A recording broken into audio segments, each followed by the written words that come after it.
Hindi po, tinatanong ko po kayo No, kasi... I don't know Administrative Order number 29. Oh, Mr. hindi President. po ninyo alam, sasabihin ko sa inyo. I don't Ulitin need to ko, know, Mr. President. I'm not interested. hindi po kayo interesado sa isang bagay na napaka-importante sa ating bansa? Hanggang ngayon, hindi ma-drawing ang West Philippine Sea. Hindi kayo interesado? Hindi po ako rin interesado sa sinasabi ninyo. Maring hindi po kayo sinasabi interesado sa Kasi, sinasabi ko. no, Ngunit ang sasabihin ko, interesado ang buong Pilipinas. Sapagkat ito, dito nakasalalay po kung sino nagsasabi ng totoo. So ayaw po ninyong malaman ang totoo, Ginoong Lacson? Kasi po, Mr. President, ang ipapalabas na naman niya, yung China, may karapatan dyan sa lugar na yan. Kaya ayoko na po marinig kasi ilang beses na po natin narinig yan, medyo masakit na sa tenga eh. Hindi ko po alam, Sir President, Your Honor, kung paano ko... Saan ako mag-uumpisa sapagkat hindi ako ang subject matter ng aking diniliver na privilege speech kahapon. Kaya kong sagutin at iisa-isahin sa inyo, ngunit ang nangyari, parang ad hominem ang nangyari. Sa akin po, natutukoy lahat ang inyong privilege speech ngayon, samantalang ang inaasahan ko ay sasagutin nyo yung privilege speech kahapon. Kasi kung ganun pong mangyayari, Mr. President, malilihis na naman po tayo sa inaasahan ng ating mga mamamayan. Dito lilitaw ngayon ang nauna pong mga patakarang nakita ko sapagkat kailanman hindi natin makakalimutan at huwag nating kalimutan na talaga pong nilimas po ang kabangbayan. Yun ang po yung pag-usapan dito. Kung sasagutin ko po ng isa-isa ang ibinibintang po ninyo sa akin, maliliis na naman po ang pinag-uusapan na kailangan na po ng taong bayan na malaman na po ang katotohanan. Sino po ang may pakana? Sino po ang mga mastermind sa nangyaring nakawan sa ating kabangbayan? Ito po ay hindi pangkaraniwang... Paano ang gusto niyong mangyari, Ginoong Ping Lacson? Negative po. Sigurado hindi po yun. Bakit kayo po naglilihis, sino pa po nagsimula nito? Nung una pong privilege speech ninyo, hindi ko na sinagot kasi ayoko magkagulo. Pero enough is enough. Kahapon, nanonood ako sa aking opisina, gusto kong bumaba, kaya lang malalim na ang gabi at ayoko maabala yung trabaho sa Senado. Kaya nagsabi ako sa ating Senate President at ito'y na-manifest niya kahapon, narinig ko, na I was told na sasagot ako ngayong araw na ito. Wala pong gustong maglihis sa usaping flood control. Ako nga po, very passionate po ako dyan, mulat sa pool. Wala po kayo rito. Ako po'y talagang lumalaban sa korupsyon.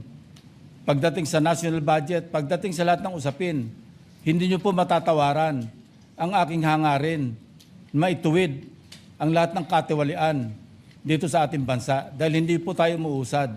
Pero enough is enough. Patuloy po kayo sa pag-atake sa akin. Balikan nyo po, res ipsa loquitur.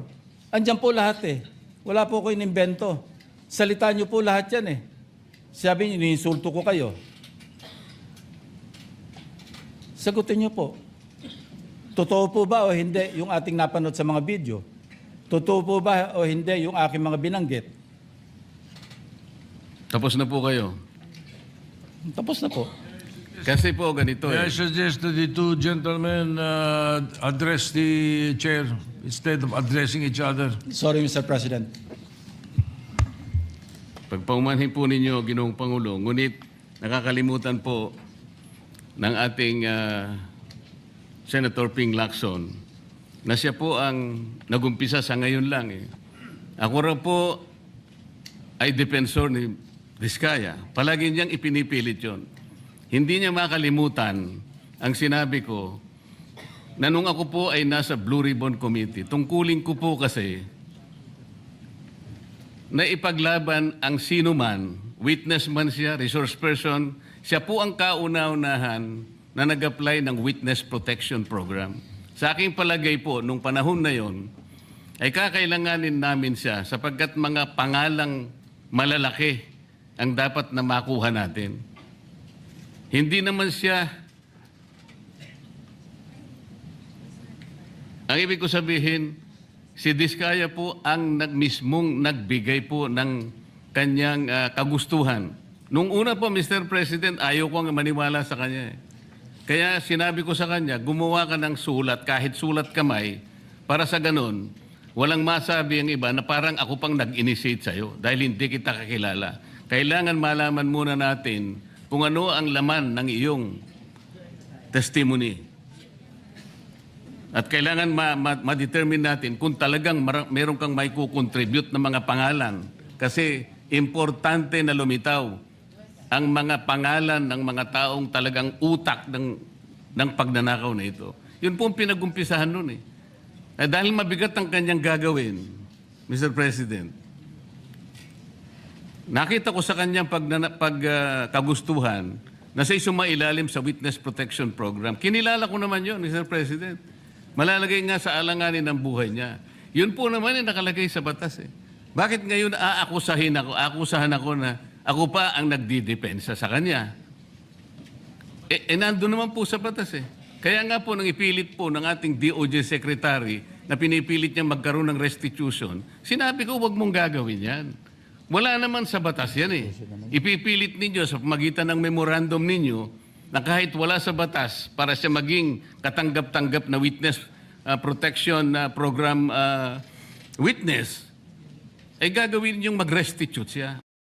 Alabang ko, kung napagkamalan niya na dinidepensahan ko, hindi po pwede yung ganon, Mr. President.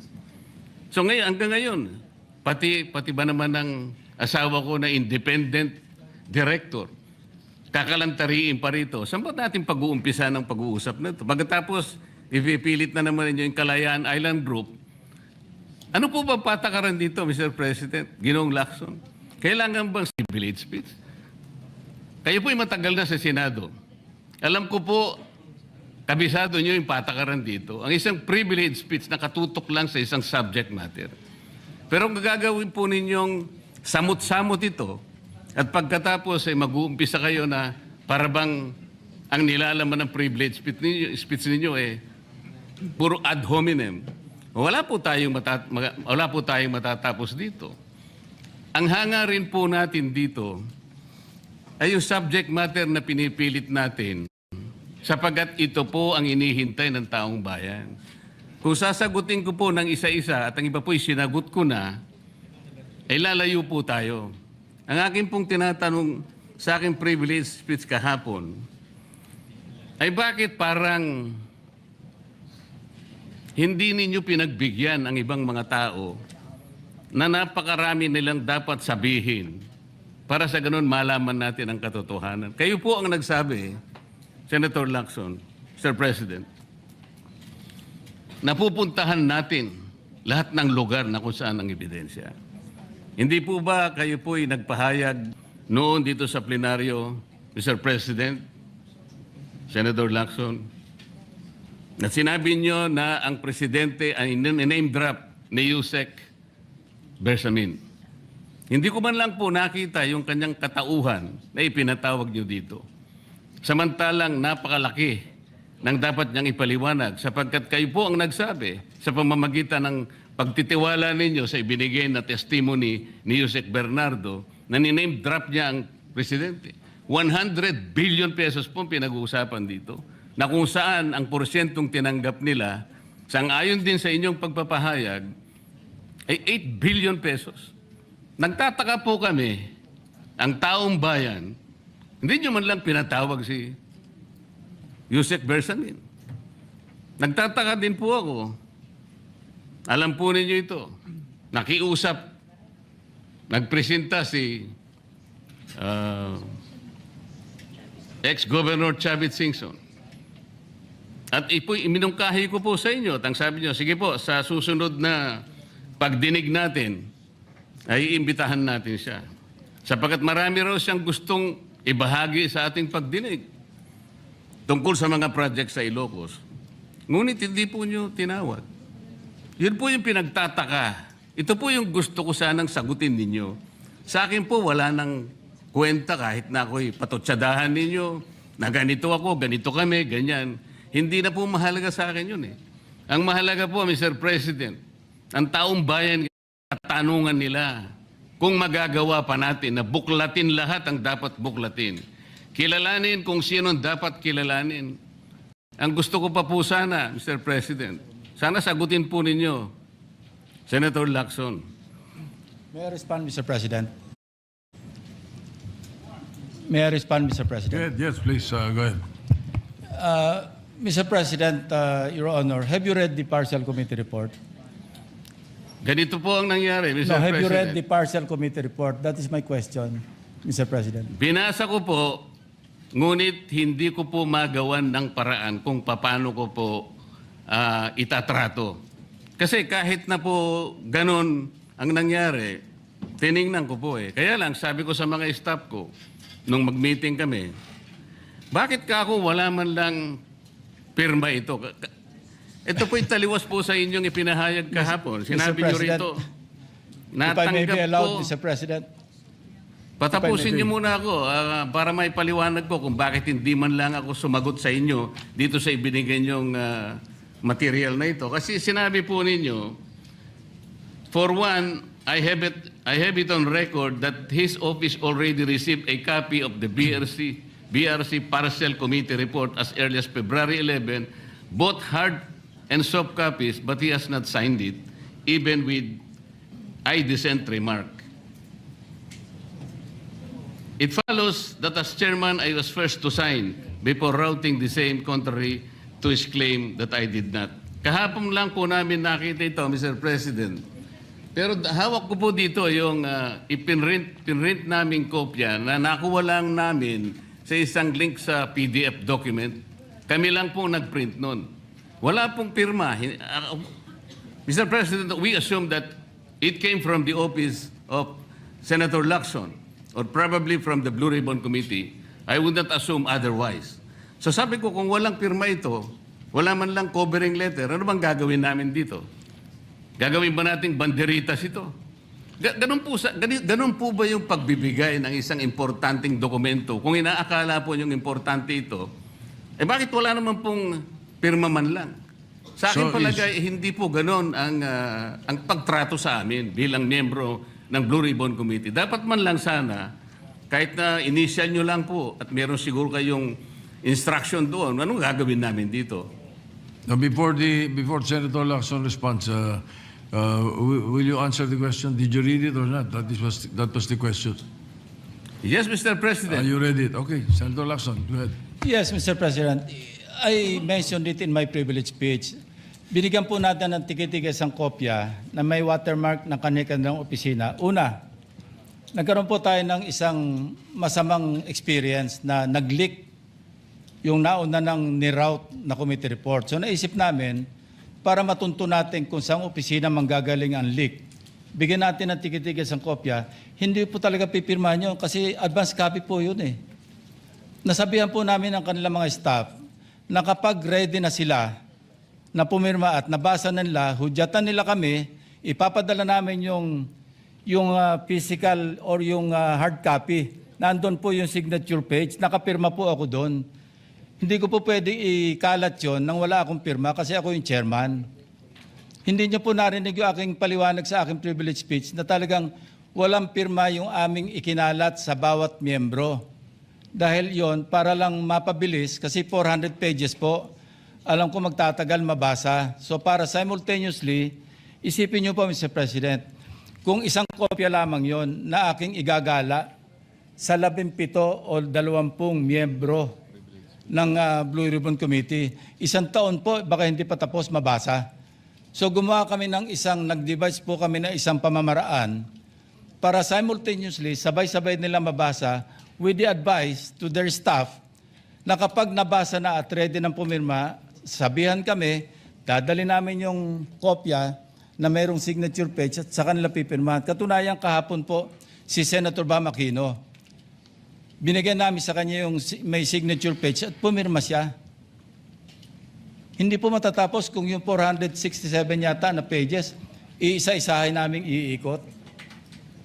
Mahirap po.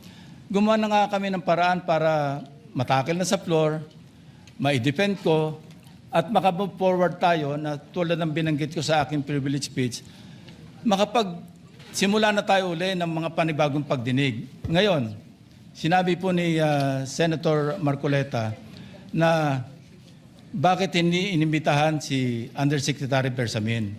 Kaya ko po tinanong, kung nabasa niya na yung report, kung meron po siya may ipakita sa akin doon sa committee report o doon sa TSN, doon sa minutes ng pagdinig na nabanggit ang pangalan ni Undersecretary Bersamin.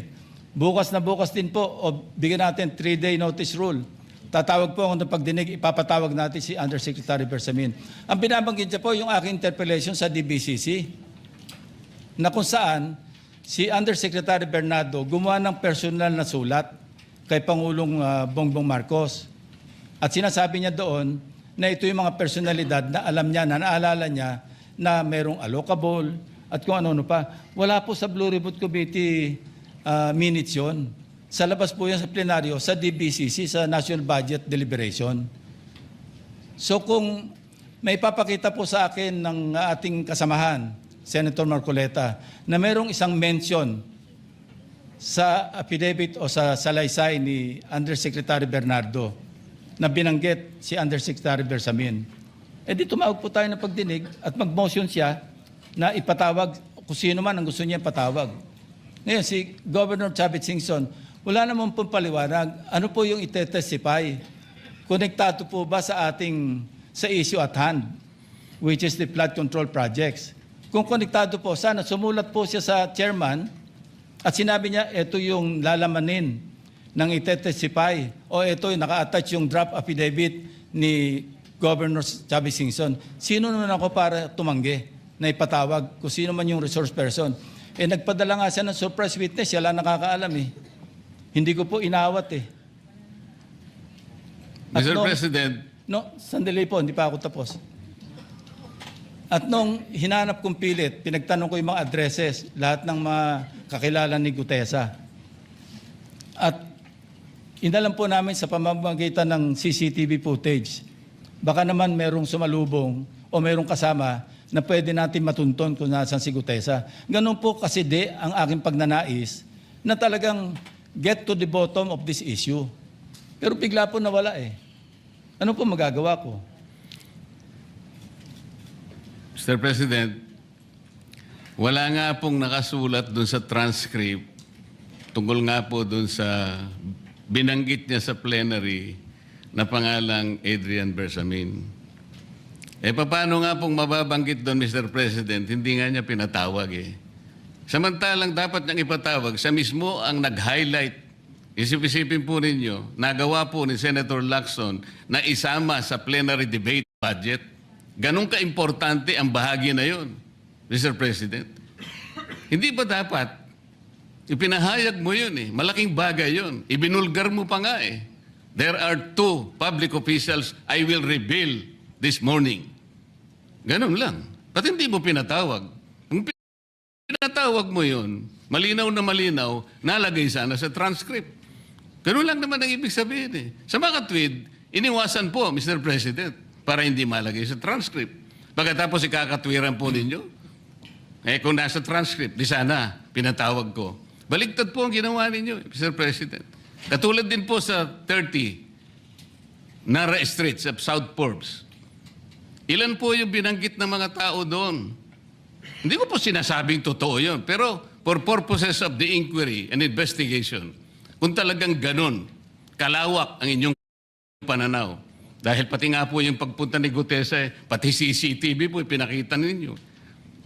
And dami po sana ng pagkakataon na nakita sana lahat ng mga binanggit ni Saldico na mga ginamit na sasakyan.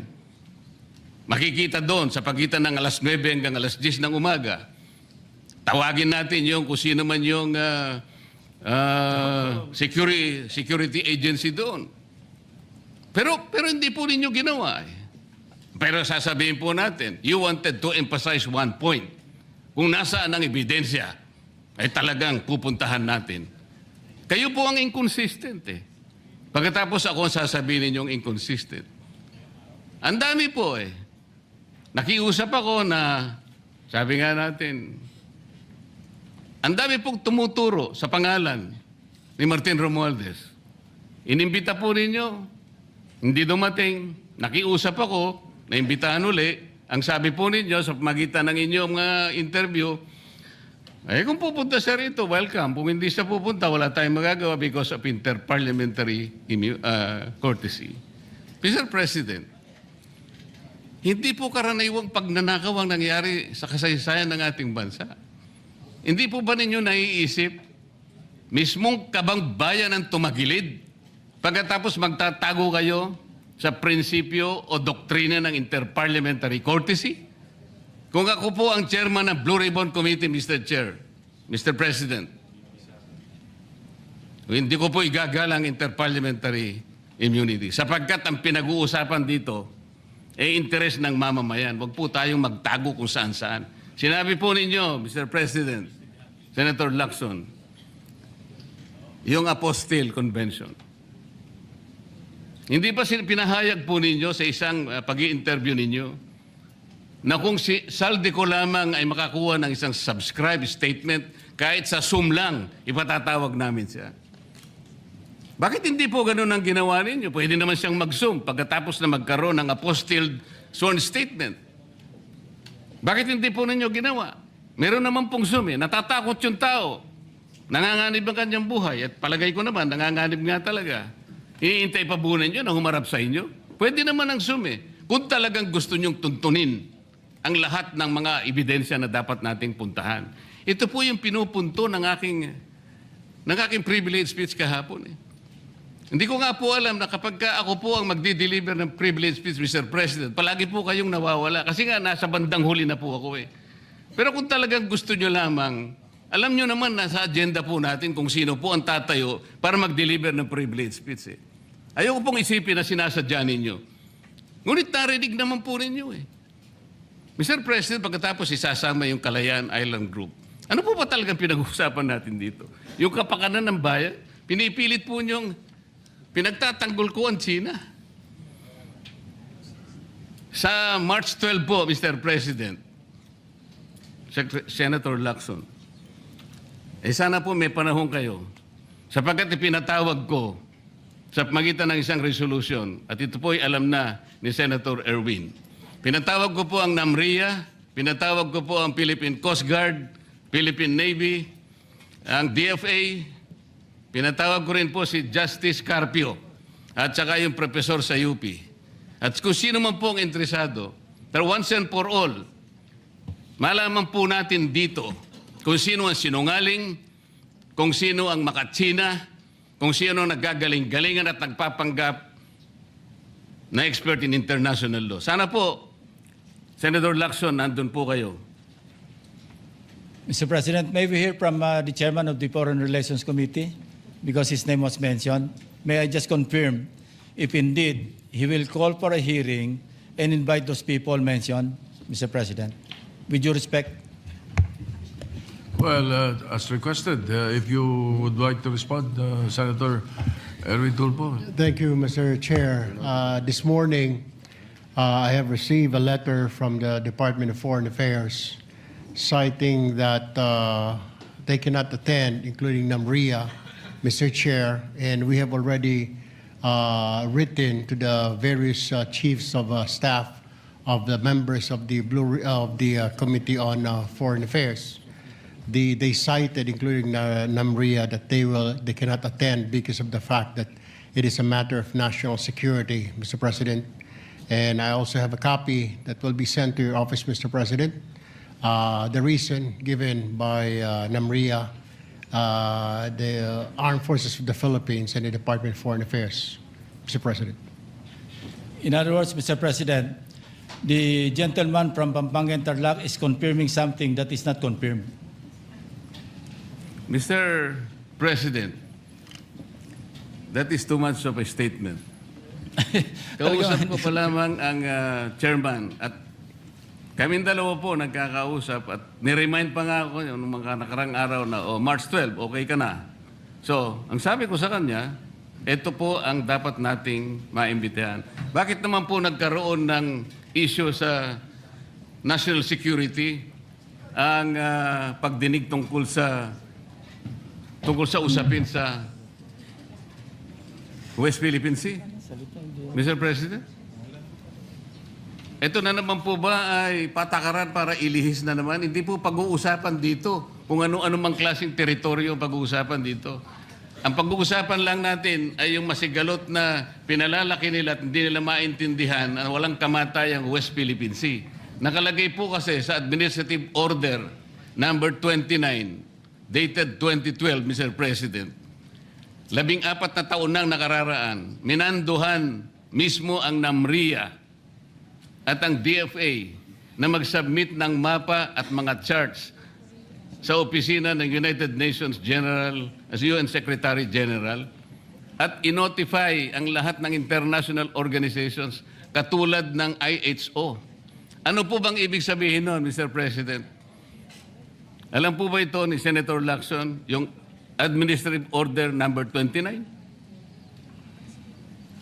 This is something between the chairman of the Foreign Relations Committee and the gentleman from Tarlac and Pampanga, Mr. President. Hindi po, tinatanong ko po kayo No, kasi... I don't know Administrative Order number 29.